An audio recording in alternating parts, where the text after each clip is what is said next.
Hi, everybody. I'm Dagan McDowell in for Brenda Butner. This is Bulls and Bears. The Bulls and Bears this week, Gary B. Smith, Jonas Max Ferris, John Layfield, along with Gina Loudon and Danielle McLaughlin. Welcome, everybody. Gary B., you say Donald Trump has it right.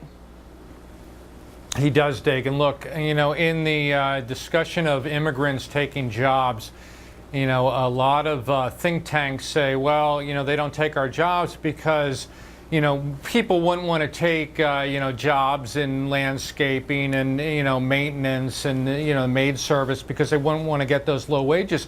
And that's true. But in the case of Detroit, you're probably right. The Syrian refugees would work at ultra low wages, probably way below minimum wage to get those jobs.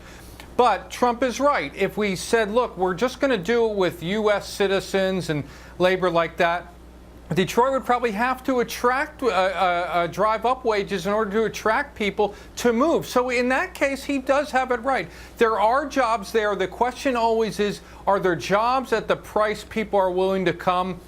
And I'll tell you what, since, Hillary wants all this government backing, that's a great place to put the extra money.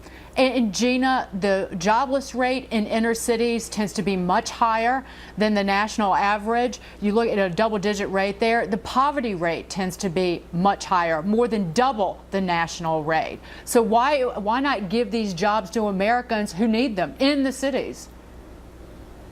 Yeah, that's exactly right. And I live in San Diego, Dagan, and we've taken more of the refugees than any place else in the country. And as a result, we've seen many more homeless, many more of these tent cities. And it is, I would say, smudging the beautiful reputation that San Diego has to some degree. But not only that, people are really suffering. Let me tell you, I'm a mother of a child with a chronic disease. And when you go to hospitals now, the first thing that happens is they put your child in isolation so that the infectious disease team can come test them. And when I asked why, and this takes a long time, these children are isolated, when I asked them why, they said, because we have all of these refugees coming in, we don't know what foreign diseases there are, you mix that with all the illegals, and we really have a very costly but also inhumane problem. That's isolation is for prisoners, not for children. And if Hillary is president, this is the new normal. Danielle, who has it right, Bill Clinton or Donald Trump, on moving Syrian refugees to Detroit? Bill Clinton has it right because this is who we are as a country.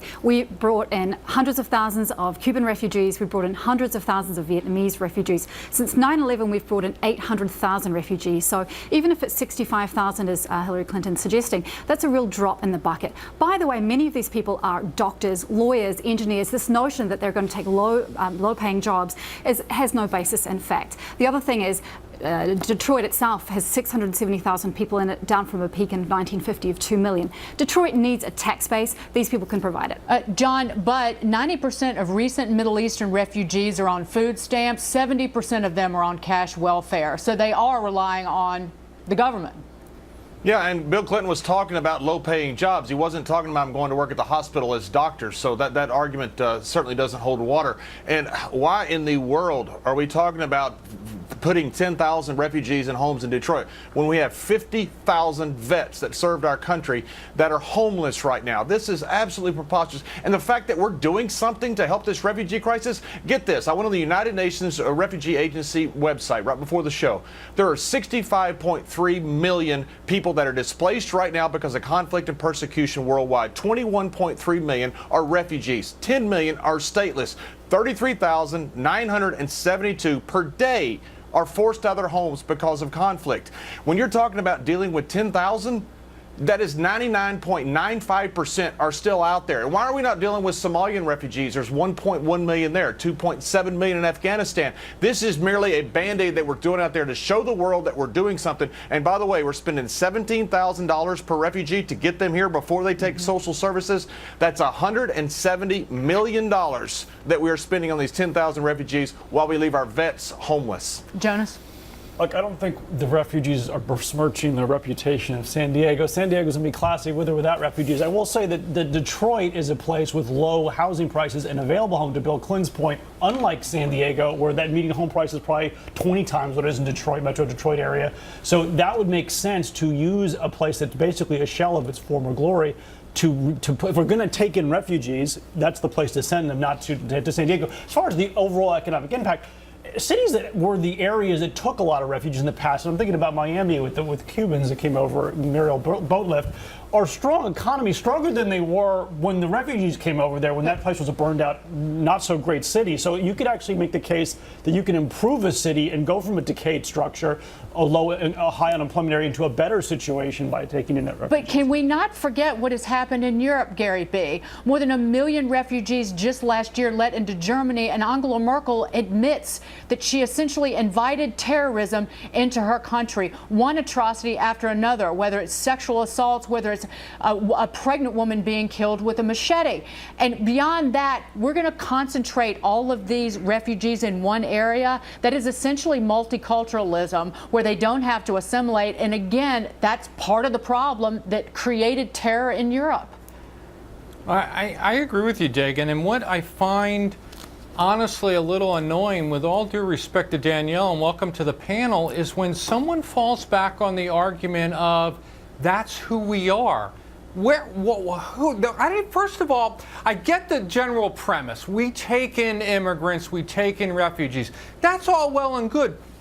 But when, we took those millions of people in early in the century into Ellis Island, we didn't go say, and here are some jobs for you. No, my great-grandparents had to earn their way, as did all the Asians that came in and all the Europeans that came in, and everyone else had to earn their way. It wasn't like, hey, go to this city and rebuild it, or go build the highways and stuff like that. People had to earn their way. We were welcoming to them, but there's this whole argument of that's who we are. That just drives me a little bit crazy. And Angela Merkel now is feeling that because Germany felt the same way, that they had to take them in, and now they're facing the repercussions. Danielle. Okay. To rebut a couple of your points. Number one, Angela Merkel took 1 million refugees. We're talking about 65,000. The way that we vet our refugees is much more considered than the way that Germany vets its refugees, not least because there are no land borders here for refugees to come to, number one. Number two, I'm a first-generation immigrant. I'm an immigrant. I have no expectation about handouts, and there's no reason to expect any of these Syrian refugees will feel the same way. So frankly, I can see a parallel between But that's Ellis the Island, argument you're making, that they should go to Detroit because that's who we are. That's my issue. Gary. Hey guys, Detroit is not a shanty town.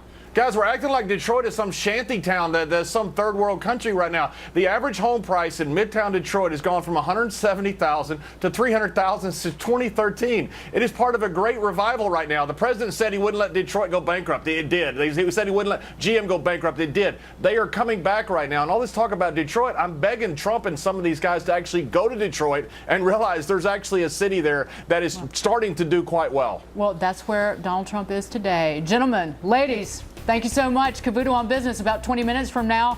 Look at who it is. EMAC in for Neil. Lizzie, what have you got? Hey, Dagan. Trump tackling immigration, the Donald vowing to defund sanctuary cities, as a new report shows they're ignoring government orders.